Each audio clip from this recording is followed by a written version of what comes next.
नमस्कार दोस्तों, स्वागत है आपका एक बार फिर से एक नए वीडियो में। दोस्तों, आप कैसे हैं? आशा है कि आप स्वस्थ होंगे और मस्त होंगे।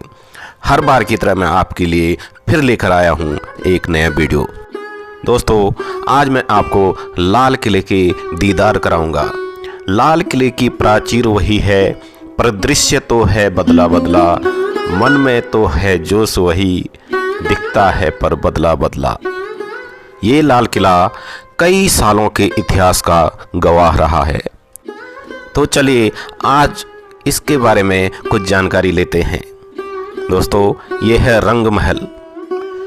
यह आश्चर्यजनक वास्तुशिल्प चमत्कार कभी मुगल सम्राटों का शाही महल हुआ करता था और यह अपने जीवंत भित्ति चित्रों और जटिल सजावटी रूपांकनों के लिए प्रसिद्ध है, जो भारत की समृद्ध कलात्मक विरासत को दर्शाते हैं।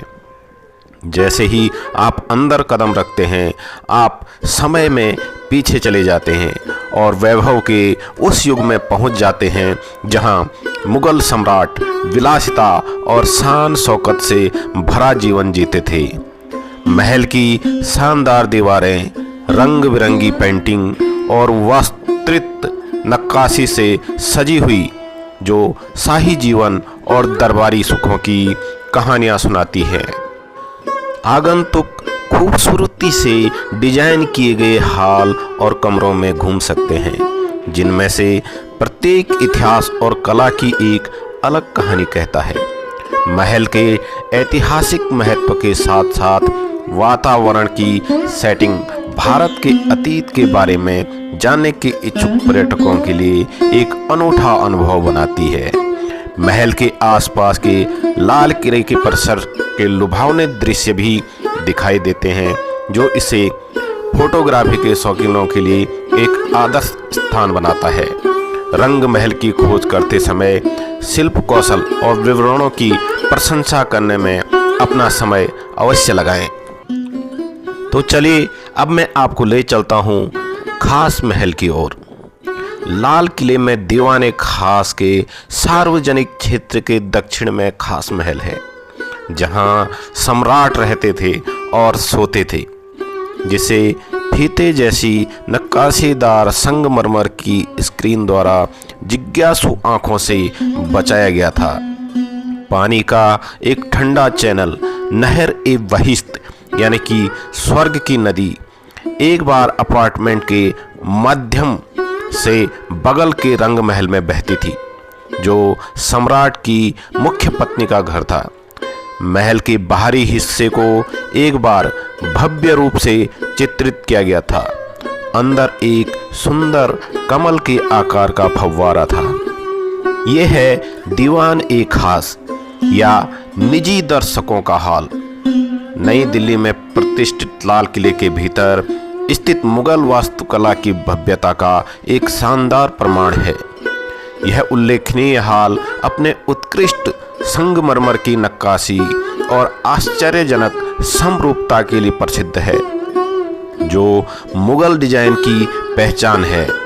जैसे ही आप प्रवेश करते हैं, आपको इतिहास की भावना से स्वागत किया जाता है, तो इसके जटिल नक्काशीदार स्तंभों और नाजुक विवरणों के माध्यम से प्रतिध्वनित होती है, जो मुगल दरबार की भव्यता की एक झलक पेश करती है।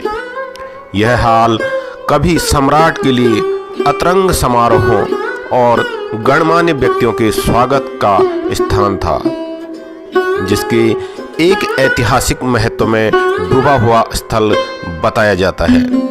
आगंतुक दीवान एक खास के निर्माण में लगे शिल्प कौशल पर अचंभित हुआ करते थे।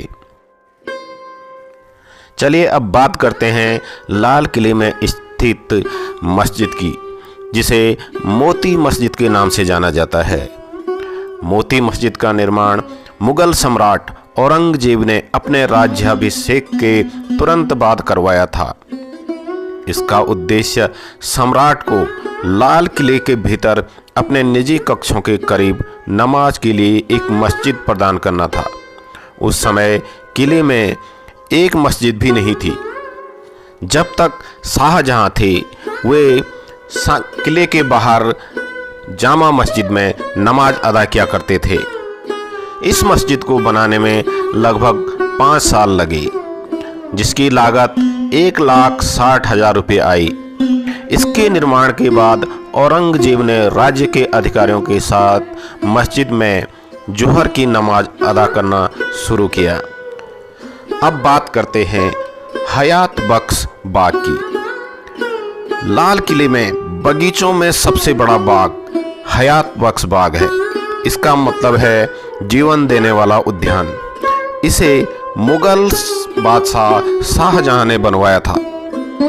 हयात बाग बख्श की जो मुख्य खास बातें हैं, इस बाग को फूल, फव्वारे, नहरों, दीवारों से घिरे बाड़ों और चैनलों से सजाया गया है। इस बाग में संगमरमर से बने 2 मंडप है, जिनका नाम सावन और भादो रखा गया है। इन मंडपों के बीच वाटर चैनल हैं। इस बाग में एक जगह है जिसे जफर महल के नाम से जाना जाता है। इस बाग में हिंदू पंचांग की 2 ऋतुओं के नाम पर सावन और भादो 2 मंडप बनाए गए थे। इस बाग की सुंदरता बढ़ाने के लिए ASI अध्ययन करा रहा है कि जिस समय बाग को तैयार किया गया था तो उस समय किस किस किस्म के पौधे लगाए गए थे। यह आपको जो दिखाई दे रहा है, यह जफर महल है। यह महल लाल किला की उन इमारतों में शामिल है जिन्हें बहादुर शाह जफर ने बनवाया था।